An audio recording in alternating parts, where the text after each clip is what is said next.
Hello everyone and welcome to this quick informational video on the Housing Equity Assessment tool. My name is Danica and I work with Neighbor Impact. So I want to start with some background information regarding the HEAT assessment. So this assessment was adopted by the HLC board, and it was adopted with the intent to more accurately reflect an individual's vulnerability through a more holistic and equitable approach. So unlike the SPDAT assessment, this assessment was implemented with the intent to not have a threshold. And what that means is with the SPDAT, there was this threshold, meaning certain individuals only qualified for certain programs based solely on their vulnerability score. And so by eliminating that threshold, we're saying that these scores should be looked at as simply a part of someone's story instead of as the whole, and that the score shouldn't be the base determining factor for program eligibility. All right, and then I want to go over some quick trauma-informed tips as well as this opening script. So I recommend taking the time to familiarize yourself first and foremost, just going through this assessment and familiarizing yourself with these questions and reading them question by question and making sure that you understand what the question is asking. And also, when you're conducting this assessment with an individual, you want to make sure you're not re-asking these questions that you already know the answer to. So for instance, if you look at this demographic information section, many providers may already have an internal data collection system where they are collecting this information. And so you may have recently collected this information and already have it on hand, and you won't have to go through and re-ask that. Another example of this is, say you've been working with an individual for a while now and you are very familiar with their living situation and their previous living situation, and say that they lived at a rental for 5 years and that they were recently evicted as of 2 weeks ago. So in that situation, you're not going to have to go through and re-ask all these questions for that individual. You're already going to know how to answer that based off of what they've previously shared with you. So by implementing this and making sure you're not re-asking those questions, you're going to avoid potentially re-traumatizing an individual, as well as if you re-ask those questions that you already know the answer to, or maybe somebody has really shared all that information with you, it can affect your relationship with that individual as well. So just making sure that you're aware of that is really important. And then also the same for the pre-survey. You probably, if you already have that working relationship with an individual, you're probably going to already know all that information offhand. All right, and then we'll go over this opening script. So it says right here you're going to want to highlight your name, your organization, and your role. This is really only applicable to certain scenarios where you are meeting the client for the first time and conducting that assessment. So for instance, if you are doing this assessment through the coordinated entry hotline, you're going to want to make sure that you go through and they know your name, your organization, and your role. This isn't as applicable to clients that you have that relationship with and that you regularly work with. All right, and then you're going to want to go into why you are doing this assessment and what the client will get out of completing it. So I recommend making sure that they understand and are aware of how coordinated entry works and where their information with this assessment is going to be stored. So letting them know that it's going to be stored into HMIS, making sure that you already have that HMIS release of information on hand, and all of that as well. All right, and then next bullet point says the survey should take less than 15 minutes to complete. So I recommend letting individuals know that it should take about 15 to 30 minutes to complete, and I simply do that for a couple reasons. First and foremost is it's going to depend on the individual how much information is being shared and how long it's going to complete. And secondly, depending upon the answers, you may need to be completing supplemental surveys with an individual, and that may add just a couple minutes. So just to be on the safe side, I recommend saying about 15 to 30 minutes to complete, but typically this is the case. It typically shouldn't take less than 15 minutes. So if it's taking you longer than 15 minutes, consistently, say if it's consistently taking 30 minutes, then you may need to kind of reevaluate and see how you're conducting the assessment. All right. And then letting clients know this is really important, letting them know that only yes, no, or one-word answers are being sought throughout this assessment. So this is very important to make sure that the client knows that they do not have to share any more information than they are comfortable with. A lot of times if they don't know this, then they may need to, when you're going through this question, they may think that they need to kind of explain their answer or why their answer is the way it is. So you really want to make sure that they are aware that only yes, no, or one-word answers are being sought. And then also letting them know that any question can be skipped or refused. And if a participant does not understand a question, they can ask you for clarification. And again, this is why I recommend going through the assessment with yourself first and foremost, going through it question by question and making sure that you understand internally what the assessment is asking. And that way you're able to provide that clarification for clients when they ask you questions. And lastly, it's very important to remind participants that sharing honestly and openly about what they're going through will not keep them out of services, and instead it will help us better connect them to the services that they need or want. All right. And then another important piece of information is that this assessment is different from the SPDAT in many ways, but one of those ways is that there's not different heat assessments depending on an individual's household size or age. So for instance, with the SPDAT, there was the VI SPDAT, the VIF SPDAT, and then that SPDAT that was for youth 24 and under. So with this housing equity assessment tool, it's not like that. So you want to make sure when you're asking these questions and before you begin the assessment that the head of household knows that this is applicable to all household members. So for instance, say if you're working with a couple and you are going through this assessment with the head of household, you want to make sure that that person knows that this would also be applicable to their partner as well when you're going through and asking these questions. All right. And then, yeah, you're just going to begin going section by section. Most of these sections are yes or no. This one I want to go over really quick just because it's not a yes or no answer section. So some of these questions may be difficult for an individual to answer depending upon their current and previous living situation. So for instance, let's look at number 14. How many times have you been homeless in the last 3 years?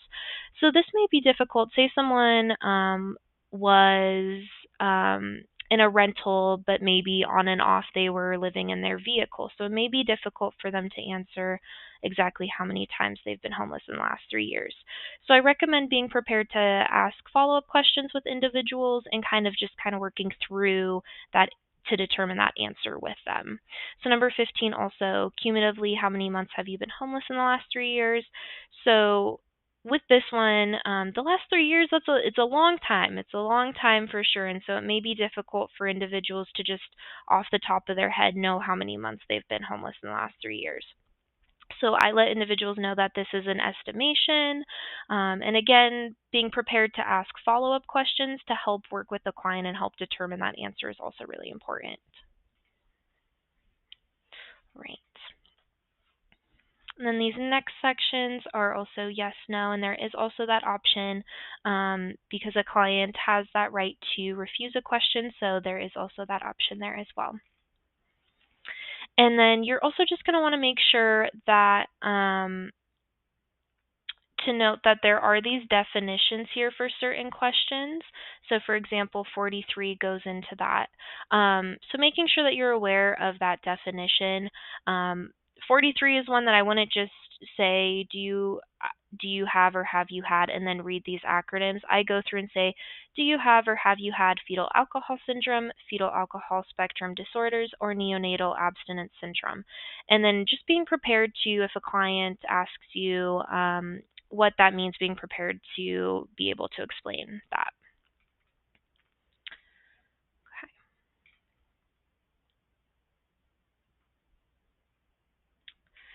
And then this is really important as well, a couple of these questions. So 46, for example, have you ever been diagnosed or self-identify with a mental illness? So keep in mind it does say self-identify. So even if an individual's not been diagnosed by their primary care provider or a doctor, but they've been experiencing depression their whole life or something like that, then that would be yes for that answer. So this one is if they have been diagnosed or if they self-identify with a mental illness. Okay. And 58 is one I want to point out as well, just making sure that there is a follow-up question to it. It doesn't have its own separate question, but it is important to ask that question if the answer to 58 is yes. Okay. And once you complete that assessment, you're going to want to look through and make sure that you complete all of the supplemental assessments that need to be completed.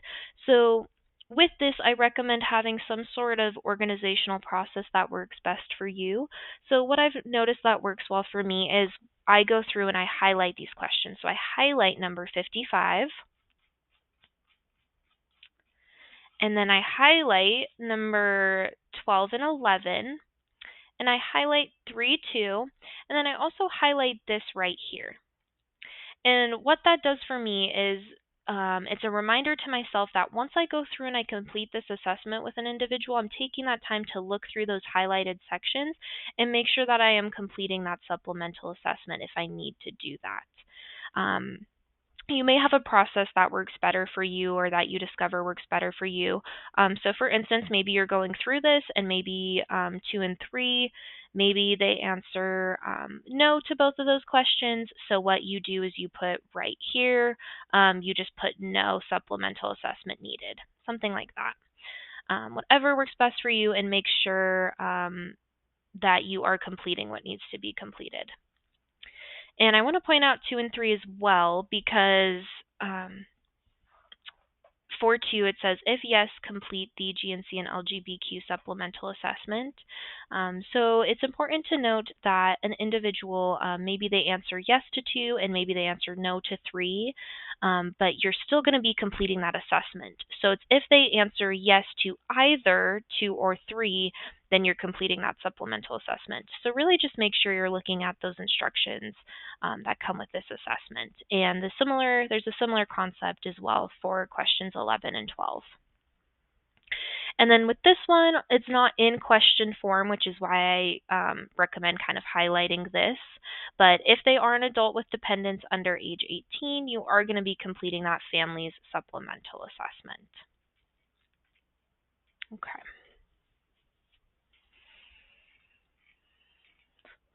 Alrighty, and then once you go through the main assessment and then you're ensuring that you have completed those supplemental assessments as well if needed, then it's time to go through and score the assessment.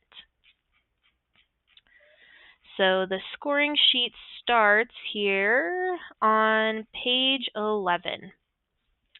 So what I recommend doing is you are taking the information and what has been collected and looking at those answers for each section, and then you're putting it side by side with the scoring instructions. And then from there, you're taking those answers, and if someone is over 50, for instance, then there would be a point there. And I recommend just putting a check mark next to those if they do receive a point for that section. So you're going to go through each one and they have detailed instructions. So for instance, number 1, if somebody answers woman, then they will receive a point for that. And so just going through and putting a check mark there if their answer means that they receive that point. And then you just want to be super aware that not every single thing is going to be 1 point. There are a couple 2 points. There's also a 2 point there. There's also a 3 point. So just making sure on those questions, for instance, 35 would be if yes to either 35 or 36, 2 points. But if they answer yes to 35 and 36, then 3 points. So just making sure that you're carefully going through that. All right, and then you're going to go through and you're going to count up those points for each section, and you're going to put the section total at the bottom. So once you've gone through and done that for every section, as well as making sure that you do that for those supplemental surveys if they needed to be completed, then those section totals are going to be input into HMIS. And so this is going to be a little different than how the SPDAT was. There's not selections for questions directly in somebody's coordinated entry in HMIS. Instead, you're going to have to go through and, for instance, pre-survey go through. If they got a point, you're going to put that section total. And so for each individual section, you're going to put the section total in HMIS. And then what you're going to do is go ahead and calculate up those section totals to get the overall heat score for an individual. And that will be their heat score. All right.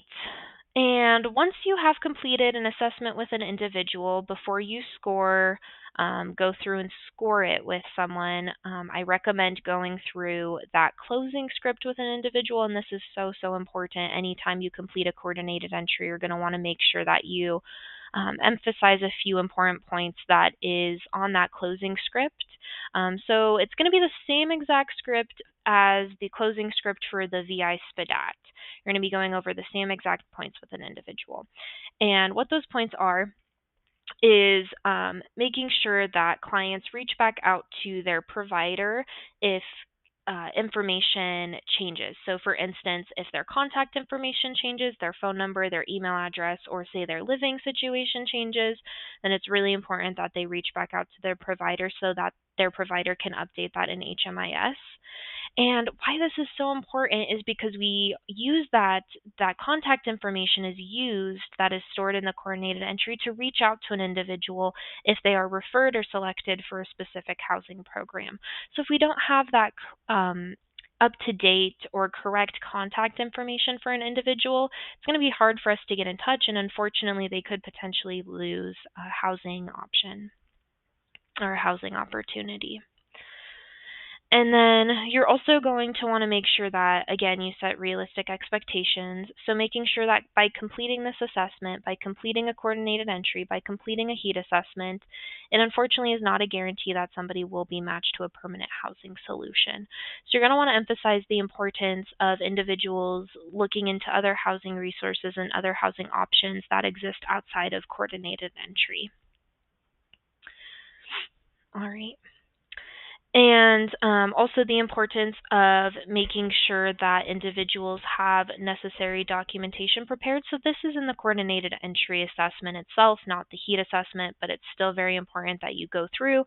And if an individual doesn't have those essential documents that are going to be needed to get into housing, you want to make sure that you try to connect them with the resources so that they're able to collect and obtain those documents. All right, and that is it for this quick informational video on the Housing Equity Assessment Tool. Thanks for watching.